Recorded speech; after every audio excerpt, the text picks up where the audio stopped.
তোমরা জুমার দিন এবং জুমার রাতে আমার প্রতি বেশি বেশি দুরূদ পাঠ করবে, দুরূদ প্রেরণ করবে।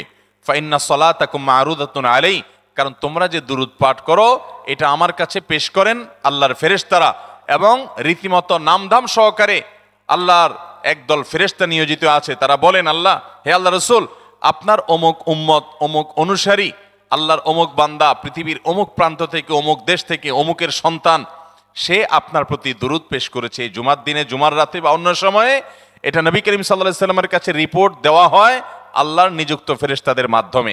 আপনি যখন দুরূদ পাঠ করবেন, আপনার ভিতরে এই ফিল হবে যে আমি দুরূদ পাঠ করছি, আর আমার নবীর কাছে এটা উপস্থাপিত হচ্ছে আমার নাম ধাম, আমার রিপোর্ট সহকারে। এই জন্য শুক্রবার দিন এবং রাত, অর্থাৎ বৃহস্পতিবার সন্ধ্যা থেকে নিয়ে শুক্রবার সন্ধ্যা পর্যন্ত এই 24 ঘন্টার মধ্যে নবী করিম সাল্লাল্লাহু আলাইহি সাল্লামের ভাষ্য খেয়াল করেন। আকসিরু আলাই, ওলামা একরাম জানেন নবী আলাইহিস সালাম সাধারণত কোনো আমল পরিমাণে বেশি করতে বলতেন না। পরিমাণে বেশি করতে বলার মতো আমল খুব কম ইসলামে। গোটা কোরআন যদি খোলেন আপনি, পরিমাণে অধিক করতে বলা হয়েছে এরকম আমল খুব বেশি পাবেন না। তোমরা বেশি বেশি করে নামাজ পড়ো, বেশি বেশি করে রোজা রাখো, এরকম কথা কোরআন হাদিসে নাই। অবশ্যই একজন ইমানদার 5 ওয়াক্ত ফরজ নামাজের পাশাপাশি অধিক পরিমাণে নফল নামাজও পড়বেন, সেটা ভিন্ন কথা। কিন্তু কোরআনে বেশি পরিমাণে আল্লাহর জিকির করার কথা বলা হয়েছে। আর নবী করিম সাল্লাল্লাহু আলাইহি সাল্লাম বৃহস্পতিবার সন্ধ্যা শুরু হলে শুক্রবার সন্ধ্যার আগ পর্যন্ত বেশি পরিমাণে করতে বলেছেন যে কাজটা, সেটা হলো দুরূদ শরীফের আমল।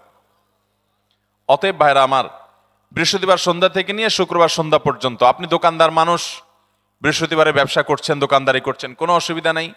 আপনার অবসর সময়গুলোতে মুখ দিয়ে দুরূদ পড়তে থাকবেন। দুরূদের মধ্যে সবচেয়ে শ্রেষ্ঠ দুরূদ হলো নামাজে যেটা পড়েন, দুরূদ ইব্রাহিম। আল্লাহুম্মা সাল্লি আলা মুহাম্মদ ওয়া আলা আলি মুহাম্মদ কামা সাল্লাইতা আলা ইব্রাহিম ওয়া আলা আলি ইব্রাহিম ইন্নাকা হামিদুম। আল্লাহুম্মা বারিক আলা মুহাম্মদ ওয়া আলা আলি মুহাম্মদ কামা বারাকতা আলা ইব্রাহিম ওয়া আলা আলি ইব্রাহিম ইন্নাকা হামিদুম। তাহলে দুরূদের এই আমলটা, এটা করার জন্য আল্লাহ তাআলা এমন সহজ করে দিয়েছেন যে ওযুর প্রয়োজন নাই। আপনার ওযু নাই, তারপর আপনি দুরূদ পাঠ করতে পারবেন।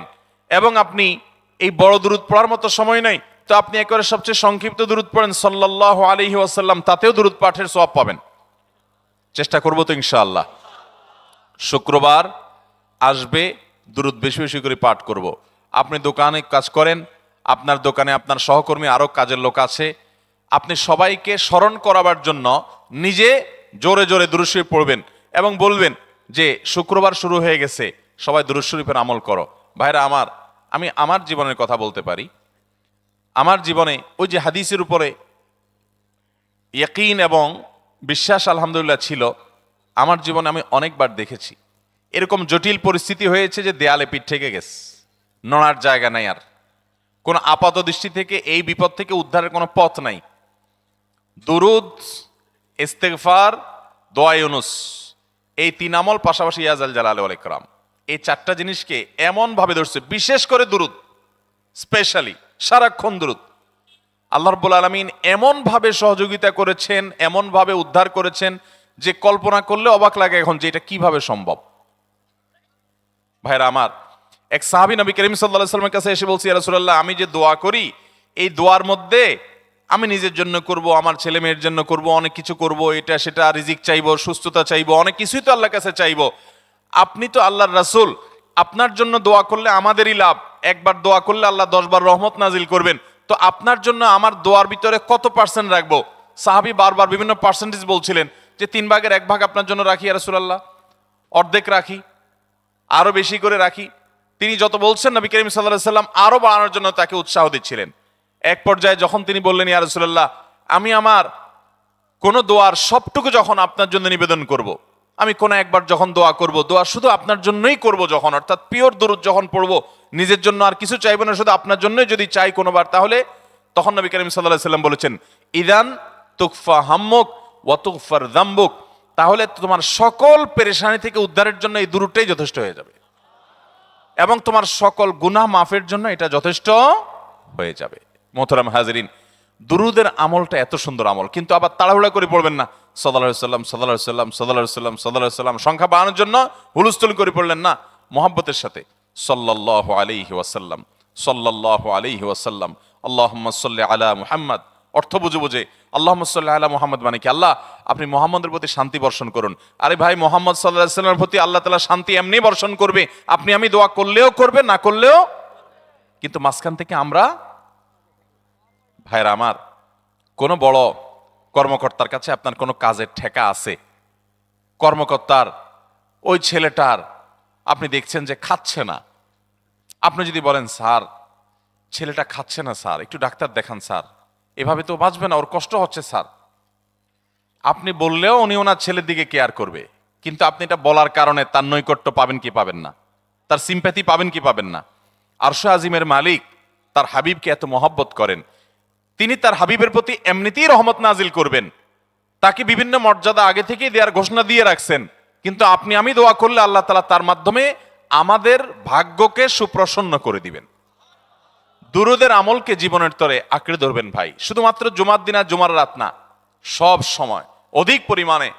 এরাবিয়ানদের মধ্যে আমলটা খুব বেশি আছে, তাদের দেখবেন তারা দুইটা আমল, মুখে দুইটা আমল, ভালো মন্দ তাদের মধ্যেও আছে, কিন্তু এই দুইটা আমল তাদের মধ্যে খুব ভালো।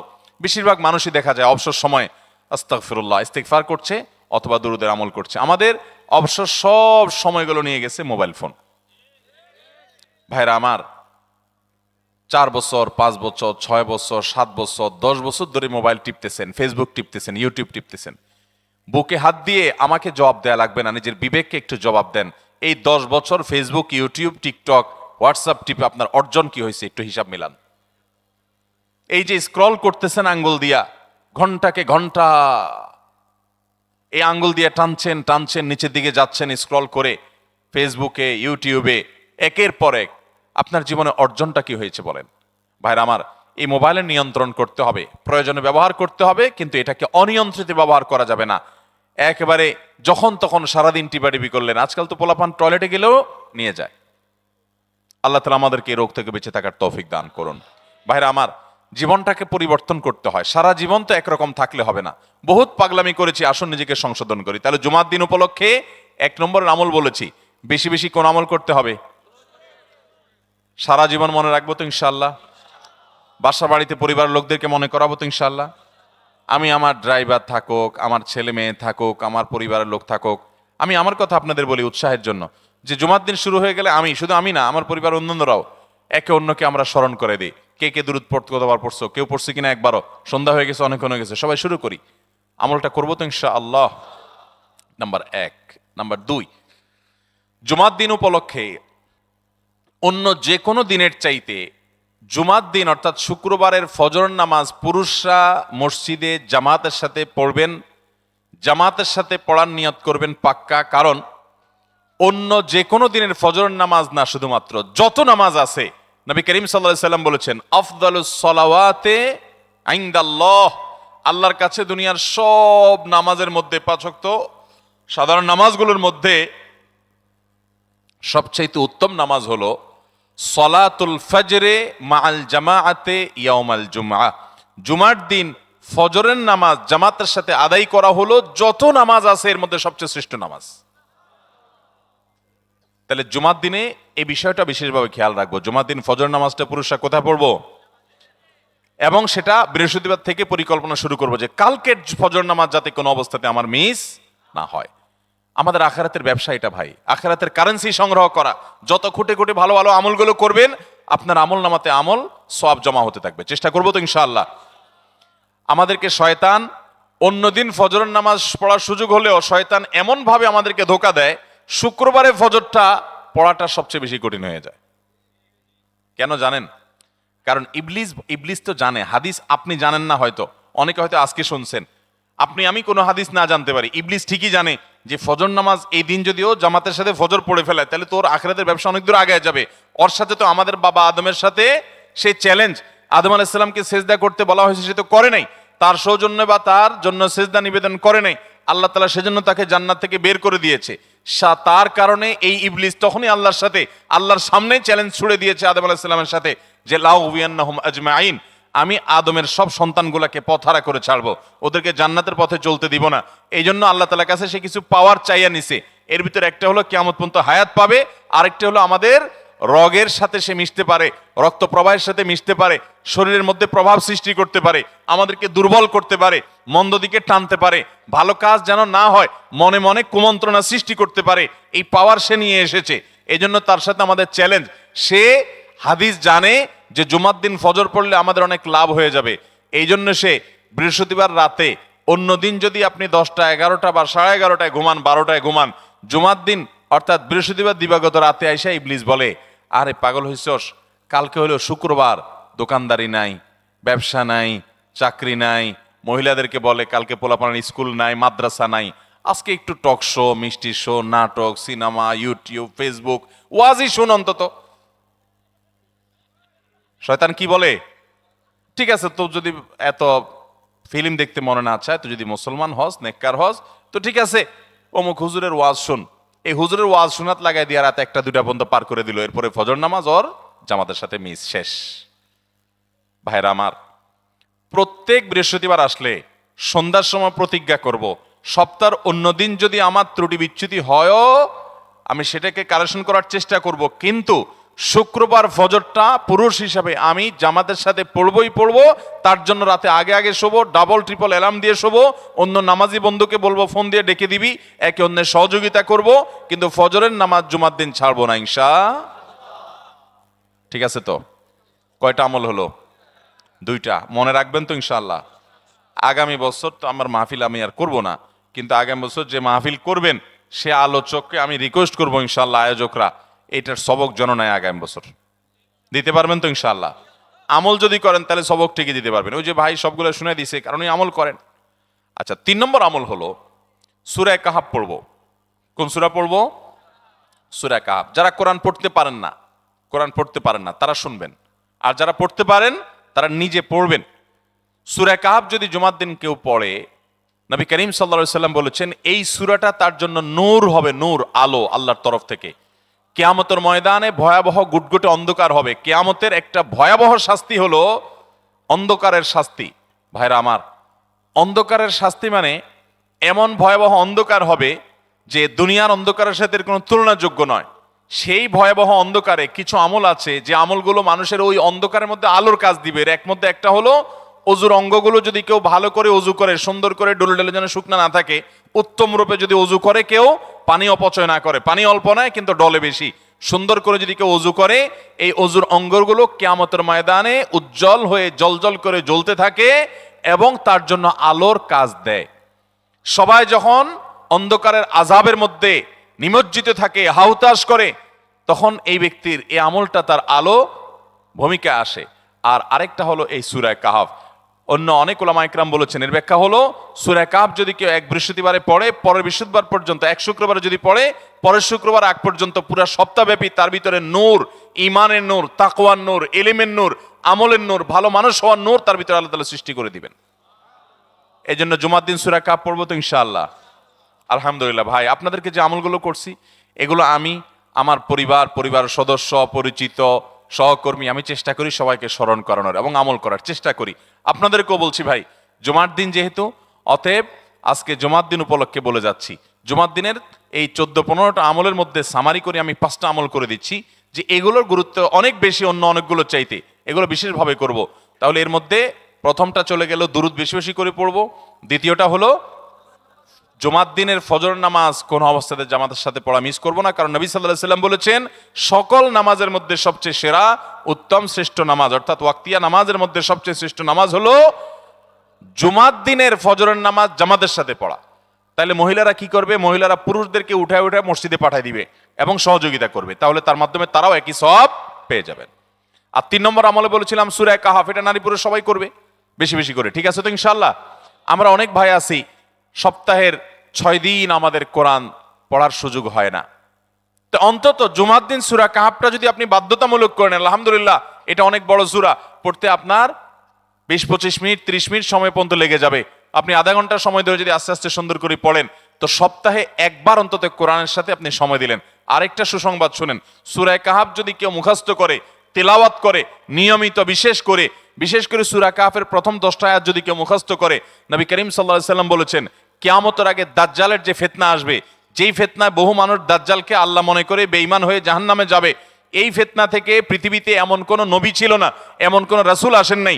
এই মানব ইতিহাসের প্রথম মানুষ আদম আলাইহিস সালাম থেকে নিয়ে আমাদের মুহাম্মদ সাল্লাল্লাহু আলাইহি সাল্লাম পর্যন্ত এই লক্ষ লক্ষ যত নবী রাসূল এসেছে, সমস্ত নবী রাসূলরা একটা ব্যাপারে সাবধান করে গেছেন, দাজ্জাল আসবে। যে দাজ্জালের হাতে পাওয়ার থাকবে এত বেশি, অলৌকিকত্ব থাকবে এত বেশি, সে মরা মানুষকে জিন্দা করে ফেলবে, জিন্দা মানুষকে বলবে সে মরে যাবে, তার হাতেই সব কন্ট্রোলিং পাওয়ার থাকবে, দুনিয়ার সমস্ত রিজিক তার হাতে কক্ষিগত থাকবে, এমন পাওয়ার থাকবে তাকে দেখে মানুষ বলবে হ্যাঁ এই তো আল্লাহ, এই তো সবকিছু পারে, বেঈমান হয়ে যাবে। এই দাজ্জালের ফিতনায় তোমরা পড়বা না, বেঁচে থাকবা। বুদ্ধি দিয়া বিবেক দিয়ে মানুষ বাঁচতে পারবে না। দাজ্জালের ফিতনা থেকে বাঁচার জন্য সকল নবী রাসূলরা এই জন্য সাবধান করেছেন। আমাদের নবী সাল্লাল্লাহু আলাইহি সাল্লাম নামাজের শেষ বৈঠকে দোয়া মাসুরের জায়গায় একটা দোয়া পড়তেন, আল্লাহুম্মা ইন্নী আউযু বিকা মিন আযাবিন নার ওয়া আযাবিল কবর ওয়া আউযু বিকা মিন ফিতনাতিল মাহইয়া ওয়াল মামাত ওয়া আউযু বিকা মিন শাররি ফিতনাতিল মাসীহিদ দাজ্জাল। আল্লাহ আপনার কাছে দাজ্জালের ফিতনা থেকে পানা চাই। 1450 বছর হয়ে গেছে, এখনো দাজ্জালের আবির্ভাব হয় নাই, হবে কিয়ামতের আগে। কখন হবে আল্লাহ ভালো জানেন। কিন্তু নবী সাল্লাল্লাহু আলাইহি সাল্লাম বলেছেন, সূরা কাফের প্রথম 10 আয়াত যদি কেউ মুখস্থ করে তো এই ব্যক্তিকে আল্লাহ রাব্বুল আলামিন এবং যদি তেলাওয়াত করে এই ব্যক্তিকে আমলের মাধ্যমে দাজ্জালের ফিতনা থেকে আল্লাহ বাঁচিয়ে রাখবেন। দাজ্জাল তো অনেক পরের কথা। কোথাকার কোন আল্লাহর প্রতি অবিশ্বাসী মুশরিক বা কাফের খেলোয়াড় একটু পায়ের ভেলকি দেখায়, লক্ষ লক্ষ কোটি কোটি মানুষ হুমড়ি খেয়ে তার ভক্ত হয়ে ইমানি চেতনা, আমলি চেতনা, তাকওয়া, তাহারাত সব খুঁয়ে বসে থাকে। আর সেখানে দাজ্জালের মতো এরকম মিরাকল, সব মিরাকল তার হাতে থাকবে।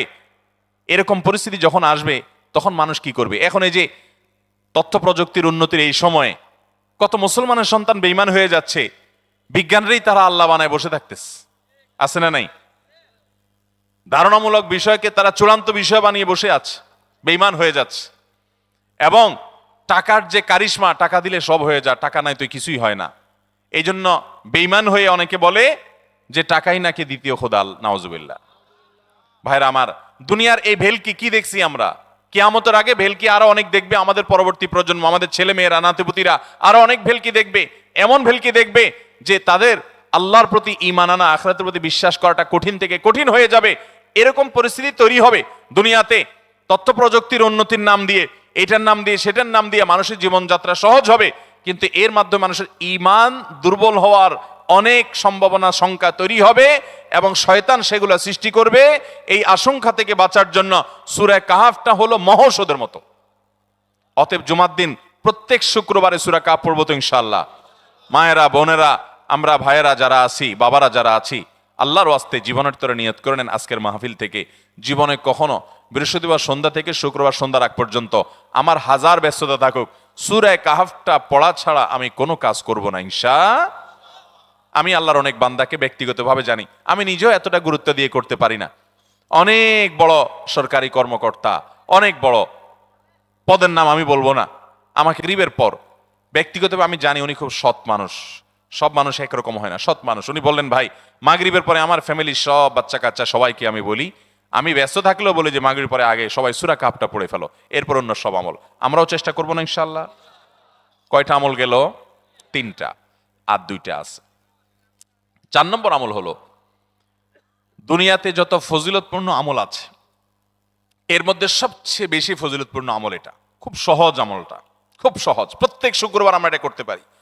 আমলটা হলো, নবী করিম সাল্লাল্লাহু আলাইহি সাল্লাম বলেছেন, মান বাক্কারা ইয়াউমাল জুমআতি ওয়াবতাকার, যে ব্যক্তি জুমার দিন আগে আগে ঘুম থেকে উঠবে, ভোরে ঘুম থেকে উঠবে, ওই যে ফজর নামাজ পড়তে হবে, যে তাহাজ্জুদ পড়তে পারলে আরো ভালো, এবং মসজিদে আগে আগে যাবে।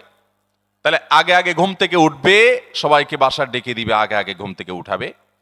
ওয়াগাসসালা ওয়াগতাসাল, ফরজ গোসল হলে ফরজ গোসল করবে, উত্তম রূপে গোসল করবে, ভালো করে গোসল করবে জুমার দিন। ওয়ামাশা ওয়ালাম ইয়ারকাব, জুমার নামাজের জন্য পায়ে হেঁটে মসজিদে যাবে, বাহনে চড়বে না। কেউ যদি মাজুর হয় সে বাহনে চড়লেও চলবে, কিন্তু সাধারণ যারা সুস্থ আছেন পায়ে হেঁটে মসজিদে যাবেন, বাহনে চড়লেন না। জুমার দিনের কথা, জুমার নামাজের কথা।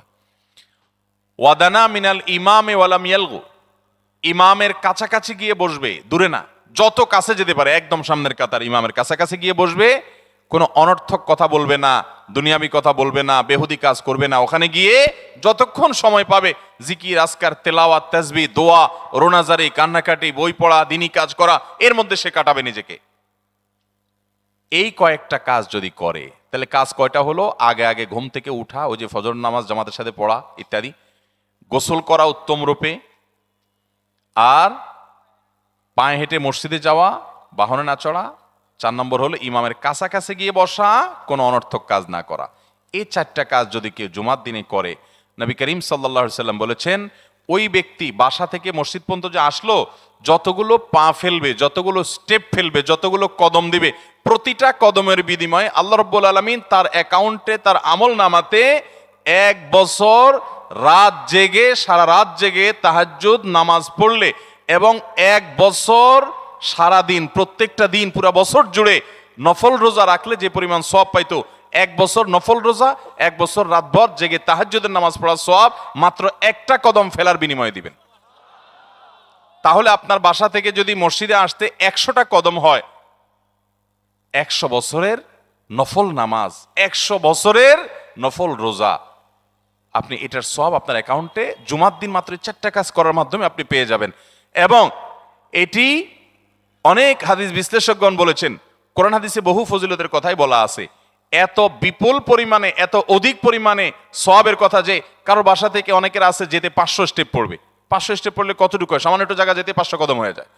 অনেকের বাসা থেকে যদি 500 কদম পড়ে 300 কদম হয়, তো সে এই 500 বছর নফল নামাজ, নফল রোজা, রাত ভর দিন ভর করার সওয়াব, কন্টিনিউয়াসলি করার সওয়াব মাত্র এই মসজিদে গেল আসলো, এই 4টা শর্ত পূরণ করে সেটা সওয়াবটা পেতে পারে। যদি সপ্তাহে 4 জমা হয় তাহলে 4 বার 500 করে যদি হলো 2000 বছর, এভাবে তার আমল নামাজের সওয়াবের পাহাড় সে জমা করতে পারে শুক্রবারের ছোট্ট আমলটার মাধ্যমে। চেষ্টা করব না ইনশাআল্লাহ? আমি দেশে বিদেশে অনেক আল্লাহর বান্দাকে আমি শুনেছি, এ হাদিস আমি যেদিন থেকে জেনেছি আমি চেষ্টা করেছি এটার আমল, এটার প্রচার মানুষের মধ্যে ছড়ানোর। আমি যখন সৌদি আরবে আজ থেকে আর অনেক বছর আগে, তখন কোনো এক বক্তব্যে আমি আমলের কথা বলেছি। আমার অনেক ভাইয়েরা দেশে বিদেশে দেখে বলছেন, ভাই আমলটা শুরু করেছি, আমার কাছে ভালো লাগে, আপনারাও আমলটা করবেন, অন্য আরেকজনকে শিখাবেন এবং দাওয়াত দিবেন। ঠিক আছে তো ইনশাআল্লাহ? তাহলে কয়টা আমল গেল? 4টা। 1 নম্বর গেছে বেশি বেশি দুরূদ পাঠ করা, 2 নম্বর হলো জুমার দিনে ফজর নামাজ জামাতের সাথে পুরুষরা পড়া, 3 নম্বর হলো সূরা কাহাফ পড়া, তেলাওয়াত করা, আর 4 নম্বর হলো এই 4 শর্ত পূরণ করে মসজিদে আগে আগে গিয়ে সুন্দর করে খুতবা শুনে চলে আসা, কোনো কথাবার্তা, খুতবা চলাকালীন সময়ে কোনো কথাবার্তা, অনর্থক কাজ না করা। 5 নম্বর এবং সর্বশেষ আমল হলো জুমার দিনে একটা সময় আছে দোয়া কবুল হয়। দোয়া কবুলের যে সময়গুলো আছে এর ভিতরে অত্যন্ত ইম্পর্টেন্ট একটা সময় হলো জুমার দিন। শুক্রবারের একটা সময় সম্পর্কে নবী সাল্লাল্লাহু আলাইহি ওয়াসাল্লাম বলেছেন যে একটা সময় আছে শুক্রবারের, এই সময়ে বান্দা কোনো দোয়া করলে আল্লাহ তাআলা ফিরিয়ে দেন না, কবুল করেন। কিন্তু সময়টা যে ঠিক কখন, এটা হাদিসে নবী সাল্লাল্লাহু আলাইহি ওয়াসাল্লাম বলেন নাই, যাতে করে হয়তো আমরা সারা দিনেরই কম বেশি দোয়ার চেষ্টা করি। এই বিষয়ে মুহাদ্দিসগণ, হাদিস বিশ্লেষকগণ, পণ্ডিত ওলামায়ে কেরামগণ হাদিসের বিভিন্ন আকার ইঙ্গিতকে গবেষণা করে, অ্যানালাইসিস করে এক একজন এক এক সময়ের কথা বলেছেন। তবে বেশিরভাগ ইমাম, বেশিরভাগ পণ্ডিত ওলামায়ে কেরাম, বেশিরভাগ আপনার ইসলামিক স্কলারগণের বক্তব্য হলো যে এই সময়টা হলো জুমার দিনের শেষ প্রহর, আসরের পর থেকে নিয়ে সূর্য ওঠার আগ পর্যন্ত এই সময়টা। অতএব আমরা জুমার দিনের 5 নম্বর আমল হলো বেশি বেশি করে সারাদিনই কম বেশি দোয়া করব। দোয়ার জন্য সবসময় হাত তোলাও জরুরি না, যদিও সাধারণ অবস্থায় দোয়ার জন্য হাত তোলা আদব, কিন্তু আপনি চলতে ফিরতে, উঠতে বসতে, কাজের ফাঁকে আপনি আল্লাহর কাছে মনে মনে দোয়া নিবেদন করবেন। অনেক চাওয়া আমাদের কাছে, আমাদের আল্লাহর কাছে আছে। ভাইরা আমার, নবী সাল্লাল্লাহু আলাইহি ওয়াসাল্লাম বলেছেন কারোর পায়ের জুতার ফিতাটা ছিঁড়ে গেছে হাঁটার সময়, এটার এমন কি, লাগালে ঠিক হয়ে যাবে। কিন্তু একজন ইমানদার ওইটার জন্য সে আল্লাহর কাছে সাহায্য চাইবে, আল্লাহ এটাও একটা বিপদ, একটা ছোট বিপদ থেকে অনেক কিছু ঘটে যায়, আপনি আমাকে উদ্ধার করেন। সে সবসময় আল্লাহর দিকে মনোনিবেশ করবে। নবী করিম সাল্লাল্লাহু আলাইহি ওয়াসাল্লামের পুরো জীবনকে যদি আপনি অ্যানালাইসিস করেন, আপনি অবাক হয়ে যাবেন। একটা বই আছে বাংলায়, বান্দার ডাকে আল্লাহর সাড়া, এটা বাংলা অনুবাদিত নাম। এই বইয়ের লেখক হলেন হিসনুল মুসলিমের যে রচয়িতা, উনি শেখ সাঈদ আল গাহতানী রহমতুল্লাহি আলাইহি। ওনার সোহবতে যাওয়ার, ওনার সান্নিধ্যে থাকার, একাধিকবার খুব কাছাকাছি বসার সুযোগ আমার হয়েছে। সৌদি আরবের একজন বড় আলেম ছিলেন, দুনিয়া থেকে চলে গেছেন। তো ওনার লেখা বান্দার ডাকে আল্লাহর সাড়া, এই বইটা বেশ মোটা সোটা একটা বই। পুরোটা পড়বেন যে নবী করিম সাল্লাল্লাহু আলাইহি ওয়াসাল্লামের জীবনে যে কত রকমের দোয়া করতেন। আল্লাহ আজকার নামে একটা বই আছে ইমাম নববীর, এটাও বাংলা হয়ে গেছে অনুবাদ, আপনি পড়লে অবাক হয়ে যাবেন। ডক্টর খন্দকার আব্দুল্লাহ জাহাঙ্গীর রাহমাতুল্লাহ রাহে বেলায়েত একটা বই আছে দোয়া এবং জিকিরের, আপনি অবাক হবেন যে কি পরিমাণ দোয়া এবং জিকির নবী সাল্লাল্লাহু আলাইহি ওয়াসাল্লাম জীবনে পড়তেন। ঘুম থেকে উঠার সময় দোয়া আছে না নাই? এরপরে ঘুম থেকে উঠে যখন আপনি বাথরুমে যাবেন দোয়া আছে না নাই? আবার টয়লেটে গেলেন, টয়লেট সেরে আসলেন, আপনি অজু করবেন, অজুর জন্য দোয়া আছে না নাই? বিসমিল্লাহ। এরপরে অজু শেষ করলেন, কালিমায়ে শাহাদাত আছে না নাই? এরপরে আপনি যখন ঘর থেকে বের হয়ে মসজিদে যাবেন, বের হওয়ার দোয়া আছে। বের হয়ে আপনি মসজিদে যাচ্ছেন, যাই পথে পড়ার আলাদা দোয়া আছে। এরপরে আপনি মসজিদে প্রবেশ করবেন, তার জন্য দোয়া আছে। মসজিদে ঢুকার পরে মসজিদে ঢুকার নামাজ আছে। এরপরে মসজিদে নামাজ বন্দিগি ইবাদত জিকির করে বের হচ্ছেন, সেটার জন্য আবার দোয়া আছে। আবার আপনি যাচ্ছেন, কাজকর্মে যাচ্ছেন, বাজারে যাচ্ছেন, সেটার দোয়া আছে। স্ত্রী সহবাস করার সময় দোয়া আছে। দোয়া নাই, জিকির নাই, এমন কোনো মুহূর্তে ইমানদারের জীবনে থাকতে পারে না। নবী করিম সাল্লাল্লাহু আলাইহি ওয়াসাল্লাম এই পরিমাণ দোয়া করতেন। এই জন্য ভাইয়েরা, দোয়া যদি সবসময় করতে কষ্ট হয় হাত তুলতে, আপনি হাত তোলা ছাড়া শুক্রবারে দোয়া করেন, দোয়াটা অনেক বেশি করা দরকার। আমাদের কত জিনিস আল্লাহর কাছে চাইতে হয়, আমরা আল্লাহর কাছে চাই না। পেটে অসুখ হয়েছে, আমরা ডাক্তারের কথা মাথায় আগে আসে। আপনি ওষুধ খান, ওষুধ খাওয়া সুন্নত, কিন্তু ইমানদার সবকিছুর আগে আল্লাহর কথা স্মরণ করবে এবং আল্লাহর কাছে বলবে, আল্লাহ আপনি সহজ করে দেন। আপনার অসুখ হয়েছে, সবকিছুর আগে নাপার কথা মনে আসে। আরে ভাই, প্যারাসিটামলের কথা মনে আসে, এটা দোষের না, কিন্তু আপনার মনে আগে আসতে হবে যে নবী সাল্লাল্লাহু আলাইহি সাল্লাম দোয়া শিক্ষা দিয়েছেন, যদি কেউ ব্যথার জায়গায় হাত দেয় এবং পড়ে আউযু বিইজ্জাতিল্লাহি ওয়া কুদরাতিহি মিন শাররি মা আজিদু ওয়া হাজির, আল্লাহ রাব্বুল আলামিন তার ব্যথা দূর করে দিবেন। এক সাহাবী এই হাদিসের উপর আমল করে তৎক্ষণাৎ তার ব্যথা দূর করেছেন। শুধু ইয়াকিনের অভাব, শুধু বিশ্বাসের অভাব, ঈমানের অভাব। তাহলে আমাদের আল্লাহর দিকে মনোনিবেশ করতে হবে দোয়ার জন্য বেশি বেশি। তাহলে শুক্রবারে ৫ নম্বর আমল হলো বেশি বেশি কি করবো? ইনশাআল্লাহ দোয়া, বেশি বেশি দোয়া করবেন, উঠতে বসতে চলতে ফিরতে। বিশেষভাবে সূর্য ডুবার আগের যে সময়টা শুক্রবার, অর্থাৎ দিনের শেষ সময়টা, বিশেষভাবে আল্লাহ তাআলার কাছে দোয়া করব। ঠিক আছে তো ইনশাআল্লাহ? কয়টা আমল বললাম? 5টা আমল। 1, বেশি বেশি দুরুদ। 2, ফজর নামাজ জামাতের সাথে পড়া পুরুষরা, মহিলারা অক্তমত পড়বেন, মহিলাদেরকে পুরুষদেরকে পাঠিয়ে দিবেন মসজিদে।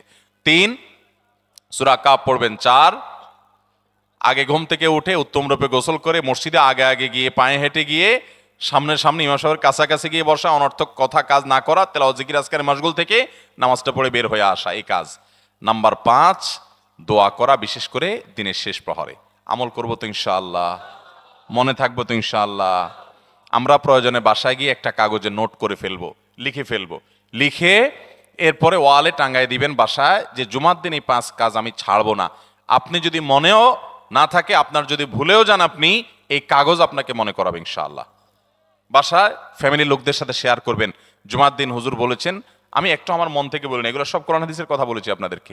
কোরআন হাদিসের আলোকে 5টা আমলের কথা বলেছেন, বিশেষভাবে জুমার দিন আমি 5টা আমল করবই করব। ভাইরা আমার, প্রত্যেক জুমার দিন যদি আপনি একটু ইমানের রিচার্জ করেন, ইনশাআল্লাহ সারা সপ্তাহ আপনার জন্য সেটা উপকারে আসবে। চেষ্টা করবো তো ইনশাআল্লাহ? এবং দোকানে অফিসে টাঙ্গায় রাখবেন। যারা এই টাঙ্গায় রাখার আমলটা করবেন, আয়োজক যারা আছেন, আপনাদের কাছে আমার অনুরোধ, যে ভাইরা এই কাজটা করছেন, ওনারা যদি আয়োজকদের মাধ্যমে ছবিটা আমার কাছে পাঠাইতে পারেন, আমার অফিসে নিয়ে আমি ইনশাআল্লাহ নিজে হাতে তাদের পুরস্কার দেব। বিশেষ করে এই মাহফিলের লোক যারা আছেন আজকের, আয়োজকদের মাধ্যমে। আল্লাহ তাআলা এই আমলগুলো আমাকে আপনাকে আমাদের সবাইকে করার তৌফিক দান করুন। আমল মনে রাখবো তো ইনশাআল্লাহ? আমল করবো তো ইনশাআল্লাহ? জাযাকুমুল্লাহু খায়রা ওয়া আখিরু দাওয়ানা আলহামদুলিল্লাহি রাব্বিল আলামিন। প্রশ্ন তো দেওয়ার দরকার আছে, 11:30 বেজে গেছে।